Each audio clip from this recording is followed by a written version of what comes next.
नमस्कार, आदाब, सत श्री अकाल। कैसे हैं आप सभी लोग? उम्मीद करता हूँ कि आप सभी लोग अच्छे ही होंगे।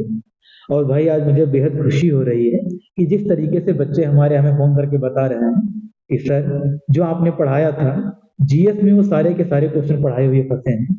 और अच्छा लगता है जब ऐसा फीडबैक मिलता है। और मुझे तो ऐसा लग रहा है कि हमारे बच्चे इस बार वर्दी लेके ही रहेंगे। और जिस हिसाब की उनकी मेहनत है भाई उन्हें वर्दी मिलनी ही चाहिए। अपने ईश्वर से यही कामना करता हूँ कि हमारे बच्चे जल्द से जल्द अपने मुकाम में कामयाबी हासिल करें। ज़्यादा समय ना लेते हुए सीधे-सीधे हम लोग चर्चा करेंगे आज जो उत्तर प्रदेश पुलिस भर्ती परीक्षा चल रही है 2024। उसमें जो फर्स्ट शिफ्ट में पेपर हुआ है तो उस पर अपन लोग डिस्कस करेंगे। सबसे पहले हम लोग जानेंगे सामान्य ज्ञान के बारे में कि किस लहजे मतलब लेवल की जो है सामान्य ज्ञान पूछी गई है। फिर उसके बाद में हिंदी पर चर्चा करेंगे। फिर थोड़ा उसी के बाद में रीजनिंग पे जो है डिस्कस करेंगे। और लास्ट में अपन लोग जानेंगे जो मैथ आई है उसके जो क्वेश्चन उनको जो है डिस्कस करेंगे। आइए ज्यादा समय ना लेते हुए सीधा सीधा चलते हैं अपन लोग जो सामान्य ज्ञान के क्वेश्चन उनको देखते हैं कि किस तरीके से जो क्वेश्चन पूछे गए हैं और क्या क्वेश्चन का लेवल रहा है। देखिए सारे के सारे क्वेश्चन जो ऑफलाइन कोचिंग में पढ़ाए गए हैं वो सारे के सारे क्वेश्चन इसमें फंसे हुए हैं। देखिए जैसे पहला क्वेश्चन सामान्य ज्ञान का है, पूछ रहा है कि यहाँ पर कि प्रयाग प्रशस्ति किसकी रचना है। तो देखिए प्रयाग प्रशस्ति जो है आपकी वो हरिशेन की रचना है। जो हरिशेन है आपकी इनकी रचना है। दूसरा क्वेश्चन यहाँ पर दे रखा है, कह रहा है कि निम्नलिखित में से कौन सी भारत के पूर्वी तट पर स्थित खारे पानी की लैगून झील है। तो देखिए इसका सीधा सीधा आंसर हो जाएगा आपका चिल्का झील। जो लैगून झील होती है, देखिए जो आपकी चिल्का झील है ये आपका भारत है इस तरीके से, इस तरीके से। और यहाँ पर जो आपका उड़ीसा राज्य है, उड़ीसा राज्य जो है तो वहां पर ये इसका एक हिस्सा समुद्र से लगा हुआ है, बाकी तीन तरफ से ये क्या है स्थल से घिरी हुई है। ऐसी झीलों को लैगून झील कहते हैं। तो ये इसका सही आंसर क्या हो जाएगा? तो इसका सही आंसर है आपका चिल्का झील जो कि आपकी उड़ीसा राज्य में स्थित है। उड़ीसा में स्थित है आपकी चिल्का झील। अब देखिए अगला क्वेश्चन कह रहा है कि श्वेत प्रकाश कितने रंगों से मिलकर के बना होता है। जो श्वेत प्रकाश है यह कितने रंगों से मिलकर के बनता है। तो इसका सही आंसर हो जाएगा आपका ऑप्शन सी, यानी 7 रंगों से मिलकर के आपका श्वेत प्रकाश बनता है। अब देखिए यहां पर क्वेश्चन दिया हुआ है, कह रहा है कि ग्रेट बैरियर रीफ निम्नलिखित में से किस देश के तट पर स्थित है। तो इसमें आपको आंख बंद करके जो है ऑस्ट्रेलिया लगा देना है। हमने बच्चों को क्लास में पढ़ाया भी है, जब ऑस्ट्रेलिया पढ़ा रहे थे आपको विश्व मानचित्र में। देखिए जी ये जो है आपका ऑस्ट्रेलिया महाद्वीप है ना, इस तरीके से ये आपका ऑस्ट्रेलिया महाद्वीप है। और इसके जो आपका उत्तरी पूर्वी वाले एरिया है ये वाला, यहाँ पर एक बड़ी सी मूंगे की चट्टान है जिसे ग्रेट बैरियर रीफ के नाम से जाना जाता है। ये है आपकी ग्रेट बैरियर रीफ। ये आपकी ऑस्ट्रेलिया के पूर्वी हिस्से पर स्थित है। ऑस्ट्रेलिया महाद्वीप के पूर्वी हिस्से में स्थित है आपकी ग्रेट बैरियर रीफ। तो इसका सही आंसर हो जाएगा आपका ऑप्शन सी, यानी ऑस्ट्रेलिया सही हो जाएगा। चलिए अगला क्वेश्चन देखते हैं। अगला क्वेश्चन यहाँ पर दिया हुआ है, ये बड़ा बढ़िया क्वेश्चन है। ये अभी हम जो है 4 दिन पहले ही पढ़ा रहे थे और वही पूछ लिया गया है। कह रहा है कि निम्नलिखित में से 1946 में भारत की संविधान सभा के अध्यक्ष कौन थे। देखिए भारत की जो संविधान सभा के अध्यक्ष थे वो आपके पहले कौन थे? जो अस्थायी सदस्य अध्यक्ष थे वो थे डॉक्टर सच्चिदानंद सिन्हा। और जो आपके स्थायी अध्यक्ष बने थे वो कौन थे? आपके डॉक्टर राजेंद्र प्रसाद। और इसका सही ऑप्शन भी आपका ऑप्शन डी है। डॉक्टर राजेंद्र प्रसाद क्या थे? 1946 में संविधान सभा के अध्यक्ष थे। चलिए अगला क्वेश्चन देखते हैं। और अगला क्वेश्चन आपका कह रहा है कि सोनपुर पशु मेला हर साल निम्नलिखित में से किस राज्य में आयोजित होने वाला एक सांस्कृतिक कार्यक्रम है। तो देखिए यह विश्व का सबसे बड़ा भारत का सबसे बड़ा पशु मेला है जो कि आपके बिहार राज्य में आयोजित किया जाता है। इसका आपका ऑप्शन नंबर ए एकदम करेक्ट हो जाएगा। देखिए अगला क्वेश्चन देख लेते हैं। अगला क्वेश्चन कह रहा है कि अंगूर की खेती, उपज और कटाई को निम्नलिखित में से किसके नाम से जाना जाता है? तो इसमें आपका ऑप्शन जो सी है, तो इसे आपके विटीकल्चर के नाम से जाना जाता है। विटीकल्चर के नाम से जाना जाता है। इसका ऑप्शन सी आपका सही हो जाएगा।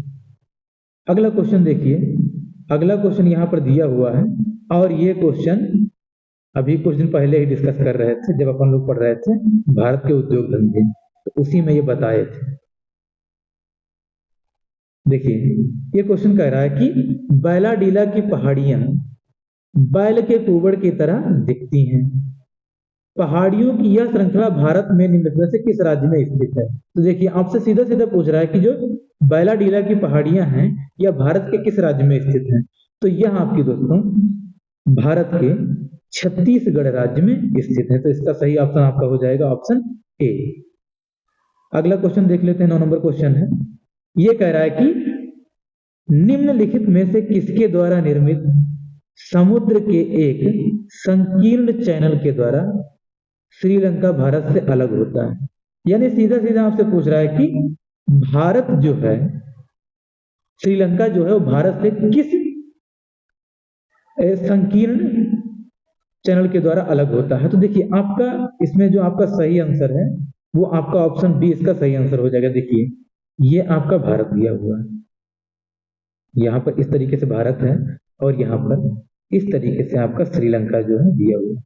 अब यहाँ पर इसके बीच में एक खाड़ी पड़ती है जिसका नाम है आपका मन्नार की खाड़ी। मन्नार की खाड़ी, और यहीं पर स्थित है आपकी पाक जलडमरू मध्य या पाक जल संधि। पाक जल संधि, इसीलिए आपका जो ऑप्शन बी दिया हुआ है वो एकदम सही हो जाएगा। चलिए आगे चर्चा कर, अगला क्वेश्चन देख लेते हैं। अगला क्वेश्चन दिया हुआ है, ये कह रहा है कि जो आपका कुमार संभवम जो है वो किसकी रचना है? जो कुमार संभवम है वो किसकी रचना है? तो वह आपकी रचना महाकवि कालिदास द्वारा जो है रचित है। ये आपके महाकवि कालिदास की रचना है। देखिए अगला क्वेश्चन कह रहा है कि आपका विश्व पुस्तक दिवस किस दिन जो है मनाया जाता है? विश्व पुस्तक दिवस किस दिन मनाया जाता है? तो यह आपका 23 अप्रैल को मनाया जाता है, यानी इसका ऑप्शन ए एकदम करेक्ट हो जाएगा। अगला क्वेश्चन देखिए, अगला क्वेश्चन कह रहा है कि निम्नलिखित में से किस राज्य के कुछ हिस्सों में 400 साल पहले नहर सिंचाई एक स्थानीय प्रणाली विकसित की गई थी जिसे कुल्ल कहा जाता था? देखिए हमने आपको जब भारत की पंचवर्षीय योजनाएं पढ़ाई हैं और उसी में आपको पढ़ाई थी सिंचाई व्यवस्था, तो उसमें आपको देखिए जो हिमाचल प्रदेश है आपका ऑप्शन सी एकदम इसमें सही हो जाएगा। यहाँ पर जो है जो नहर सिंचाई व्यवस्था थी, प्रणाली थी, उसको कुल्ल के नाम से जाना जाता था। तो इसमें आपका ऑप्शन सी एकदम करेक्ट हो जाएगा। चलिए अगला क्वेश्चन देखते हैं। अगला क्वेश्चन आपका कह रहा है कि भारत में जनगणना संगठन के लिए सर्वोच्च पद कौन सा है? तो इसमें आपका सही हो जाएगा ऑप्शन नंबर बी, यानी जो भारत की जनगणना संगठन के लिए जो सर्वोच्च पद है वो आपका महारजिस्ट्रार और जनगणना आयुक्त भारत जो है रहता है। चलिए अगला क्वेश्चन देख लेते हैं। अगला क्वेश्चन दिया हुआ है, अगला क्वेश्चन क्या कह रहा है कि अगला क्वेश्चन कह रहा है कि किसी देश के शहरी क्षेत्रों में रहने वाली आनुपातिक जनसंख्या में वृद्धि को निम्नलिखित में से क्या कहा जाता है?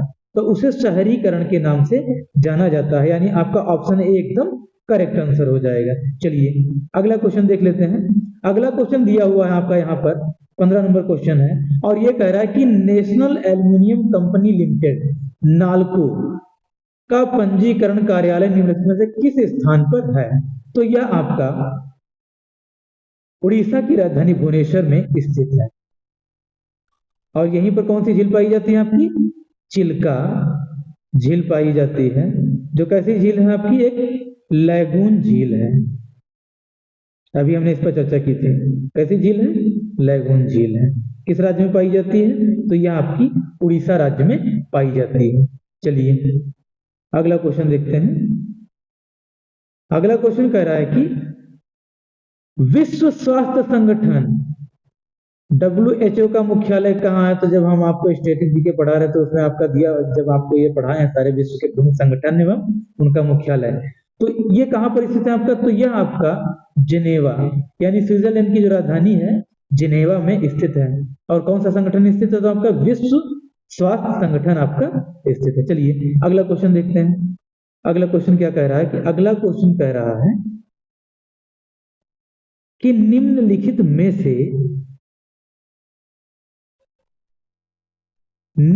में से कौन सा सोशल मीडिया प्लेटफॉर्म पेशेवर नेटवर्किंग और नौकरी तलाशने के लिए सबसे उपयुक्त है?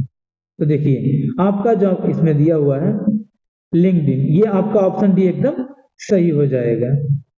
अगला क्वेश्चन देख लेते हैं। अगला क्वेश्चन दिया हुआ 18 नंबर क्वेश्चन क्या कह रहा है?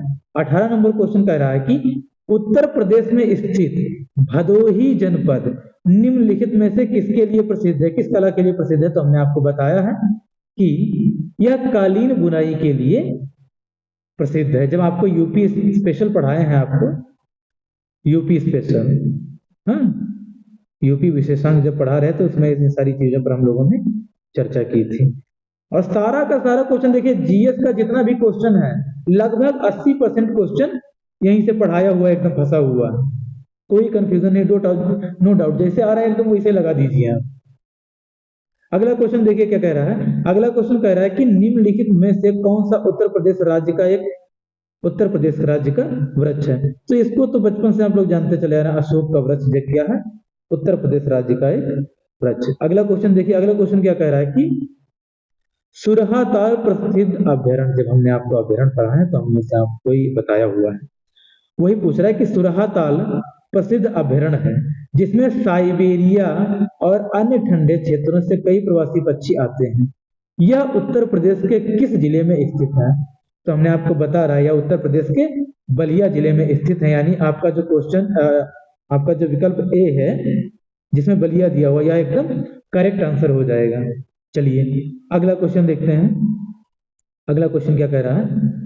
अगला क्वेश्चन कह रहा है कि बनारस हिंदू विश्वविद्यालय की स्थापना यानी BHU की स्थापना पंडित मदन मोहन मालवीय ने निम्नलिखित में से किसके सहयोग से की थी? तो आपका ऑप्शन डी एकदम इसका करेक्ट आंसर है। तो इन्होंने डॉक्टर एनी बेसेंट के सहयोग से BHU की स्थापना की थी। और किसने की थी? तो मदन मोहन मालवीय ने की थी। अगला क्वेश्चन देखिए। क्वेश्चन नंबर 22 कह रहा है कि मथुरा निम्नलिखित में से किसकी जन्मस्थली है जिसे ब्रज भूमि के नाम से जाना जाता है? तो देखिए भगवान शिव की जन्मस्थली तो ये है नहीं, भगवान गणेश की जन्मस्थली है नहीं, भगवान राम पैदा हुए थे अयोध्या में, और भगवान कृष्ण कालकोठरी में कहाँ पैदा हुए थे? तो वह आपके पैदा हुए थे मथुरा में, यानी जो कंस का कारागार था वहां पर जो है इनके माता पिता को बंदी बनाया गया था, वहीं पर इनका जन्म हुआ था। अगला क्वेश्चन देखते हैं। अगला क्वेश्चन कह रहा है कि अकबर का मकबरा निम्नलिखित में से किस स्थान पर स्थित है? ये क्वेश्चन हमने आपको परसों ही बताया था। तो यह कहाँ स्थित है? सिकंदरा में स्थित है। सिकंदरा किस डिस्ट्रिक्ट में स्थित है? तो आपका आगरा में पड़ता है आपका सिकंदरा। चलिए अगला क्वेश्चन देख लेते हैं। अगला क्वेश्चन कह रहा है कि निम्नलिखित में से उत्तर प्रदेश का कौन सा प्रसिद्ध लोक नृत्य धान और मक्के की खेती के दौरान किया जाता है? तो ये तो आपको पढ़ा है, इसमें आपको आंख बंद करके हुरका बैल लगा देना, यानी आपका ऑप्शन सी एकदम करेक्ट आंसर है। चलिए अगला क्वेश्चन देखते हैं। अगला क्वेश्चन कह रहा है कि उत्तर प्रदेश राजस्व संहिता 2006 के अनुसार, यानी उत्तर प्रदेश राजस्व संहिता 2006 के अनुसार एक अवधि या पट्टे वचनबद्ध या अनुदान के तहत धारित भूमि खंड को निम्नलिखित में से क्या कहा जाता है? तो देखिए ऐसी भूमि को क्या कहते हैं? पहले तो इसे जोत कहा जाता था, लेकिन आप लोगों ने सुना होगा ना, कहते हैं कि ये इस जमीन को होल्ड करते हैं, तो इसे इंग्लिश में कहेंगे होल्डिंग, और हिंदी में क्या हो जाएगा? धरती। यानी आपका ऑप्शन ए एकदम करेक्ट आंसर हो जाएगा। चलिए अगला क्वेश्चन देखते हैं। अगला क्वेश्चन क्या कह रहा है? अगला क्वेश्चन कह रहा है कि यूपीएसएसएफ का पूरा नाम बताएं। तो ये हमने आपको जो शॉर्ट फॉर्म बताई है, फुल फॉर्म बताई, तो उसमें बताया गया है कि Uttar Pradesh special security force की इसकी क्या हो जाएगी, फुल फॉर्म हो जाएगी। यानी आपका विकल्प जो ए है वह एकदम क्या है, करेक्ट आंसर है। किसका, ऑप्शन नंबर 26 का। चलिए अगला क्वेश्चन देखते हैं। अगला क्वेश्चन कह रहा है कि निवेश मित्र मोबाइल एप्लीकेशन भारत के निम्नलिखित में से किस राज्य का एक पहल है। तो यह आपका जो उत्तर प्रदेश राज्य है इसकी एक क्या है, पहल, यानी ऑप्शन ए एकदम करेक्ट आंसर हो जाएगा। अगला क्वेश्चन देखते हैं। अगला क्वेश्चन आपका कह रहा है, जब हमने आपको जीएसटी, देखिए ये बहुत समझने की चीज है, हमने आपको इकोनॉमिक्स पढ़ाई है तो उसमें बताया भी है और इस पर विस्तार से हम लोगों ने चर्चा की थी। देखिए कह रहा है कि विमुद्रीकरण को निम्नलिखित में से किस नाम से जाना जाता है। नई मुद्रा, एकदम नहीं। कोई मुद्रा नहीं, ये भी गलत। कैशलेस, ये भी नहीं। यानी जब विमुद्रीकरण होता है तो उसे क्या कहते हैं, सीधी सीधी भाषा में नोटबंदी के नाम से जाना जाता है। यानी क्वेश्चन नंबर 28 का ऑप्शन नंबर डी क्या है, एकदम करेक्ट आंसर है। चलिए अगला क्वेश्चन देखते हैं। अगला क्वेश्चन कह रहा है कि निम्नलिखित में से कौन सा वाक्य जीएसटी के लिए सही नहीं है। तो देखिए पहला कह रहा है कि वस्तुओं और सेवाओं पर कई प्रकार के कर लगाए जाते हैं। जीएसटी इनपुट टैक्स क्रेडिट मूल्य के लिए घाव के लाभ, घटाव के लाभ के साथ एक ही दर पर वस्तुओं और सेवाओं द्वारा व्यापक उगाही वसूल करता है। ऑप्शन सी कह रहा है जीएसटी एक गंतव्य आधारित कर है, यानी अप्रत्यक्ष कर है। ऑप्शन डी कह रहा है जीएसटी एकल प्रशासन के तहत पूरे देश में सामान्य कानून प्रक्रिया है। तो देखिए आपका इसमें ऑप्शन बी, ऑप्शन सी और ऑप्शन डी तीनों सही हैं। तो इसमें गलत कौन सा है, गलत है आपका ए, यानी यही आपका क्या हो जाएगा, सही हो जाएगा। अगला क्वेश्चन देखिए। अगला क्वेश्चन कह रहा है कि ईमेल में भरोसेमंद स्रोत बनकर दुर्भावपूर्ण कारणों के लिए संवेदनशील जानकारी जैसे user name, password, credit card विवरण आदि प्राप्त करने का प्रयास क्या कहलाता है। तो यह आपका फिशिंग कहलाता है। क्या कहलाएगा आपका, फिशिंग कहलाएगा। यानी ऑप्शन ए आपका एकदम करेक्ट हो जाएगा। अगला क्वेश्चन देखिए। ये जब आपको मुद्रा एवं राजधानियां लिखा है तब बताए हैं, और इसमें से कुछ करने पड़ोसी देश है अपना। कह रहा है कि टका निम्नलिखित में से किस देश की मुद्रा है। तो आंख बंद करके लगाइए कि आपका जो टका है बांग्लादेश की मुद्रा है। और इस बार मुझे पूरा यकीन है कि हमारे बच्चे इस बार वर्दी लेकर के ही रहेंगे, क्योंकि ऑफलाइन क्लासेस में जितनी मेहनत करवाई गई है वो सारी की सारी आज हम लोगों की मेहनत सार्थक हो गई। अगला क्वेश्चन देखते हैं।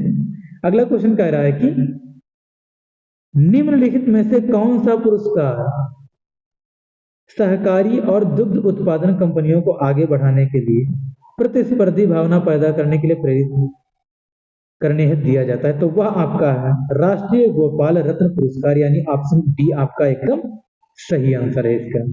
चलिए अगला क्वेश्चन देख लेते हैं। अगला क्वेश्चन है आपका, ये कह रहा है कि निम्नलिखित में से कौन सा बंदरगाह कच्छ गुजरात में स्थित है। तो कच्छ गुजरात में आपका कौन सा बंदरगाह स्थित है, तो वह आपका कांडला बंदरगाह स्थित है। यानी आपका ऑप्शन डी एकदम करेक्ट आंसर हो जाएगा। अगला क्वेश्चन देखते हैं। अगला क्वेश्चन कह रहा है कि हाल ही में अमित शाह ने निम्नलिखित में से किस स्थान पर national cooperative dairy federation of India की मुख्यालय की आधारशिला रखी है। तो वह आपकी आनंद में रखी है। किसने रखी है, अमित शाह ने रखी है। अमित शाह इस समय क्या है, बीजेपी पार्टी से भारत के क्या है, गृह मंत्री हैं। कौन, अमित शाह। कहाँ के गृह मंत्री हैं, तो यह भारत के गृह मंत्री हैं। और किस पार्टी से, तो बीजेपी से हैं। अगला क्वेश्चन देखते हैं। अगला क्वेश्चन कह रहा है कि निम्नलिखित में से किसने हाल में ही कोची लक्षद्वीप समूह सबमरीन ऑप्टिकल फाइबर कनेक्शन का उद्घाटन किया है। तो यह अपने प्यारे प्रधानमंत्री श्री नरेंद्र मोदी जी ने किया है। यानी आपका ऑप्शन ए एकदम इसका करेक्ट आंसर हो जाएगा। अगला क्वेश्चन देखिए। अगला क्वेश्चन कह रहा है कि केंद्रीय मंत्रिमंडल ने हाल ही में भारत और निम्नलिखित में से किस देश के बीच में प्रवासन गतिशीलता समझौते को मंजूरी दी है? तो जो करंट आपको ग्रुप में मिलता है, जो टेलीग्राम चैनल पे मिलता है, उसमें ये क्वेश्चन दिया हुआ है। तो इसमें आपका कौन सा सही हो जाएगा? तो इसमें आपका ऑप्शन सी एकदम करेक्ट आंसर हो जाएगा। यानी इटली क्या है, इटली के साथ में क्या किया है? गतिशीलता समझौते को मंजूरी दी गई है। चलिए अगला क्वेश्चन देखते हैं। अगला क्वेश्चन कह रहा है कि हाल ही में भारतीय नौसेना का fast attack craft INS Kabra निम्नलिखित में से किस स्थान पर पहुंचा है? तो वह श्रीलंका की पहुंचा है। और कहां पहुंचा है? कोलंबो में। और किस लिए पहुंचा है? तो युद्धाभ्यास के लिए पहुंचा हुआ है। अच्छा, अगला क्वेश्चन है आपका जो 38 नंबर क्वेश्चन है और लास्ट क्वेश्चन है सामान्य ज्ञान का। यह कह रहा है कि निम्नलिखित में से खुदाई खिदमतगार के संस्थापक कौन थे? तो ये हमने आपको परसों ही जब रिवीजन करवाते तो बताए थे। खान अब्दुल गफ्फार खान क्या थे? खुदाई खिदमतगीर के संस्थापक थे। तो उम्मीद करता हूँ यह वीडियो आपको अच्छी लगी होगी और आपको इससे हो सकता है थोड़ी बहुत हेल्प मिल जाए।